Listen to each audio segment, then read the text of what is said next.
उसमें क्या रहा?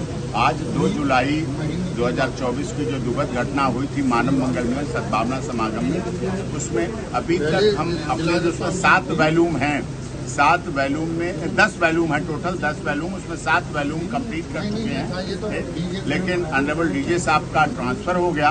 अब दूसरे ऑनरेबल डीजे साहब आए, उन्होंने उस केस को ट्रांसफर कर दिया है एडीजे फर्स्ट महेंद्र श्रीवास्तव जी के पास, महेश श्रीवास्तव जी के पास ट्रांसफर कर दिया है। तो उसके बाद अब उसमें आज मैंने 2 घंटे में अपने जो ओवरऑल बिना चार्जशीट, बिना डॉक्यूमेंट के जो सबमिशन था वो ओवरऑल पूरा सिनेरियो बता दिया, क्योंकि 700 गवाह हैं उसमें। और उसके बाद जिस तरह से एसआईटी ने जांच की, पहले गवाहों के बयान और थे, बाद में गवाहों के बयान और बदले हुए हैं, जिसमें गवाहों ने कहा मेरी जबान स्लिप हो गई, मैं भूल गया था, ये इस तरह की सारी बातें हैं। और एसआईटी ने क्लीन चिट दी नारायण साकार हरि जी को।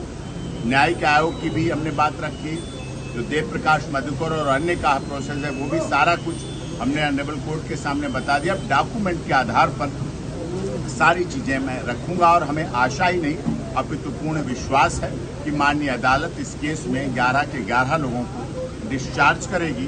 कारण ये है, ये कोई हैबिचुअल अपराधी नहीं, प्रोफेशनल क्रिमिनल नहीं, इनके अपने ही आयोजन था, इनके अपने ही नारायण साकार हरि जी थे, अपने ही इनके बुलाने वाले थे और मृत्यु भी अपने ही लोगों की हुई।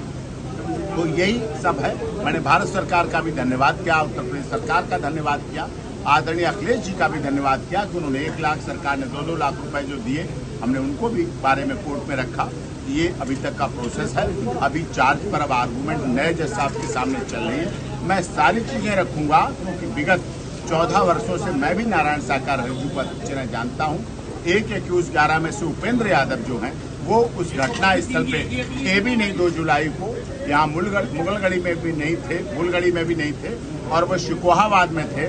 तो इसलिए उस बात को करके कह दिया कि हमने उपेंद्र यादव की सीडीआर, मोबाइल, वीडियो सब कुछ वहाँ है, वो दिखा दी जाएगी कि वो घटना स्थल में ये भी नहीं शिकोहाबाद थे, बहुत दूर थे। तो इस तरह से ओवरऑल जो चार्जशीट में कमियां हैं वो सारी इंगित कर दी। उस समय मजबूरी थी चार्जशीट को ऐसी फाइल करना, लेकिन अब ऑनरेबल कोर्ट केवल पोस्ट बॉक्स नहीं है कि जो पुलिस ने चार्जशीट दे दी, जो पुलिस ने चार्जशीट दे दी और उसको देख लिया और कर दिया, ये नहीं है। लेकिन कोर्ट, ऑनरेबल कोर्ट सुनेगी।